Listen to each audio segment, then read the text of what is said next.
Hello, this tutorial is going to show you some basic information about logging on to the ZOS mainframe system at Marist College in Poughkeepsie, New York through TCP/IP connection, as well as creating a basic COBOL program and then using a JCL job card to submit that COBOL program to the mainframe, and also go to our SDSF output to check for the output of the compilation to see if we have any errors, as well as the any output generated from the COBOL program itself.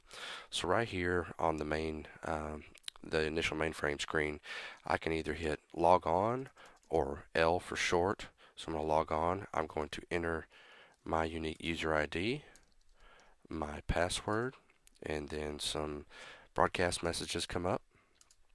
And so what I have right here is the primary option menu of ISPF, which allows me to do pretty much anything I want to in the mainframe system as long as I have authority and access given to me as a user. And I'm going to enter 2 because 2 is the option which will allow me to edit, to create or change source data. So I'm going to hit 2, and right here is the information for what's called ISPF library, which will be where all of my COBOL programs will reside.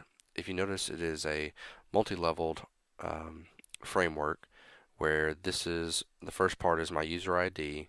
Then we have .management 3310, which is the name of the course that I'm currently teaching, and then COBOL. So if you want to think about it as a more structured way of putting together a folder in which we can put our individual COBOL programs in. So let me just do this. Name this COBOL program YouTube, hit enter, and what I have is a screen come up. I'm going to press reset at the bottom, or RES, to get rid of these warning messages. And I'm going to go ahead and start creating just a basic COBOL program from scratch. Let me hit pause and come back to you just to save time. So what I've done right now is created just a very simple program called YouTube that resides in my PDS library data set, and essentially all this program is going to do is just display in my SDSF output, welcome YouTube to the IBM mainframe. Now what I need to do is I need to go to my JCL, and how I was able to do that going from my YouTube program that I created to the screen to actually select a different PDS library, if you will, is hit the F3. What you'll notice on the mainframe is that you'll be dealing with the F keys, PF function keys, quite a good bit. So I'm going to hit F3, which will do two things. It will save this file as well as get me out to the screen that I want to get to. So hit F3, and I get here, and I'm going to change my library instead of COBOL JCL. Let me come here, and at this point I'm not going to get into the individual JCL. That's for a later tutorial, but I want to submit YouTube to this.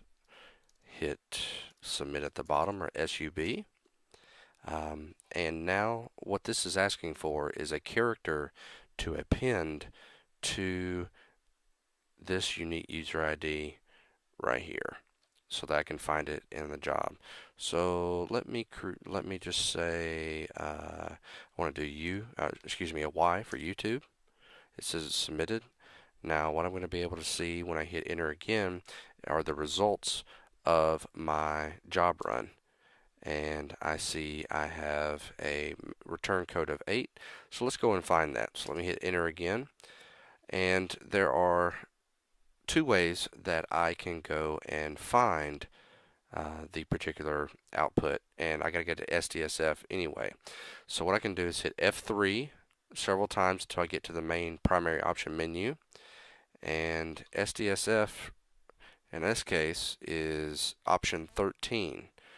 So I can go to this screen and hit 13, Or, let me go back to where I was at with my JCL, and I can use what's called a fast path. And if I know the option is 13, I can hit equals 13, and it takes me to the same spot. Now I need to hit O to look at my output queue, not 0, O. And now I need to do a find on my particular job, and that was a Y.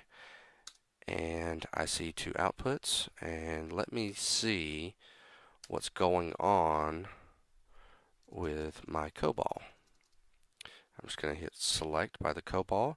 In order to scroll down, I need to hit F8. And, simple mistake. It says on line 1, a program ID paragraph was not found. So let me F3, go back out here, go to 2, change my COBOL program, YouTube. See, some of you will think I did that on purpose when I really did not. If you look at the times on this, it's actually midnight when I'm doing this. So let me F3 out of here to save that. Go back to my JCL. Submit this again. And this time let's just say X to append it. And now my max return code is 0, stating I didn't have any compilation errors. Good. Equal 13 to go to my output. O, find KC02289 X. And I have two files here. The file right here, this is the output of my job from the compile, link, edit, and go that was initiated from my JCL job card. And then right here is the actual output of my program. So let me put an S out here beside that, and we should see one line of code saying welcome YouTube to the IBM mainframe. Hit enter, and that's exactly what we see here in the SDSF output. So this is the code that's generated from that display statement that I had in the simple YouTube COBOL program. I'm going to hit F3 again, and I can do one or two things to look at my output created from the compilation, link, edit, and go of my COBOL program I wrote. If I hit S and then enter, and I hit F8, I get a long list of information, which is useful in certain instances if you need to find errors with your JCL and things. At the very bottom, here is the code of my COBOL program that was compiled, and we see actually that display statement that was executed to get that welcome YouTube to the IBM mainframe there. However, if I didn't want to traverse through all that information, I'm going to hit F3 again, and instead of an S right here, I'm going to hit a question mark, and what a question mark does, it breaks that output into individual segments. So if I wanted to see the code that's generated from my link edit procedure or step in my JCL job card, I could come and hit an S right here and hit enter, or more than likely what you're going to be able to, what's going to help you out the most is if you see in your max CC return codes, if something's greater than 0, you want to go to your proc step that says COBOL, because this is where your compilation information is at. Hit F8 to scroll down. F7 is up, and you do not see any errors, which we don't expect. So just to make sure you can get back here, I can keep on hitting F3 to get back out to the main ISPF primary option menu, or I can hit F4, which will take me to the primary option menu itself. So let's go ahead and make sure you can get back and see your output. Let me force some errors in here. Let me just misspell procedure and misspell display. Okay, so I know those are going to be errors. Now what I've done is I have told the editor that I want to highlight COBOL reserved words. When I hit high COBOL on the command line, it's going to highlight your COBOL reserved words. So you see that when I misspelled procedure and display, it went from red to green. Let me go back to my JCL. select this. My YouTube is the COBOL program that I want to run, so that's still the same. So let me submit this, and let me submit it with an E at the end just to know that there's going to be errors. Say it's submitted, and now I see max return code of 12 because of those errors. But let's say you don't know exactly what you did wrong, and you need to go to your output to be able to see that. So I'm going to fast path to my SDSF output equals 13, O for output queue. I'm going to do a find on my job ID, E for error, and now I see only a single output file, whereas the other ones, there are two. If the COBOL program has errors in it, compile time errors that are uncorrectable, meaning that the mainframe could not correct them for us, it will not run the COBOL program. And in fact, if I put a question mark here, we will see that it never got beyond compilation. So you don't see a link edit step here, meaning it didn't run. Therefore, the second the second SDSF output file was not generated from that display statement. So let's come here, hit S, scroll down with F8, and I see my errors. So it says on line 11, it says procedure should not begin in area A. In COBOL, remember, we have areas A and B, but essentially this is just saying procedure is misspelled and procedure is invalid. Now we scroll down to line 13. It says display was invalid. So just go back and correct display, and then go back and correct procedure, and we should be fine. Now, very quickly, what you should realize is that in COBOL programming, especially on the mainframe, correct the first error that you see.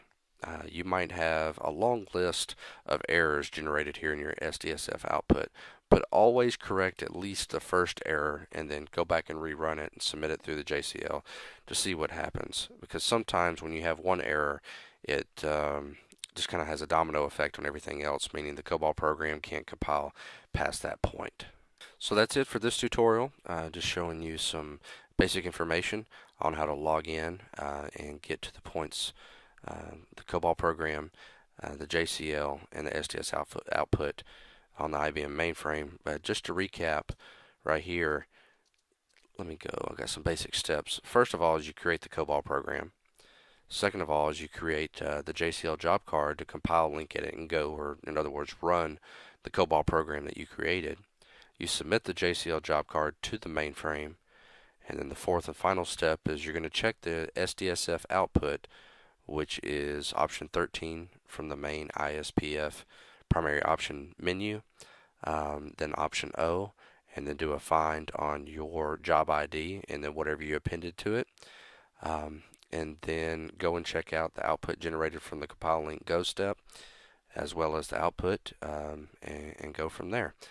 Very quickly, if you want to get out of here and log off of the mainframe, I'm going to hit F4 to go back to my main option menu. F3, I'm going to enter a 2, and it says ready, and I'm going to say log off right here. Hit enter, and it should take me back to the main ZOS mainframe system. All right, that's it. Thanks.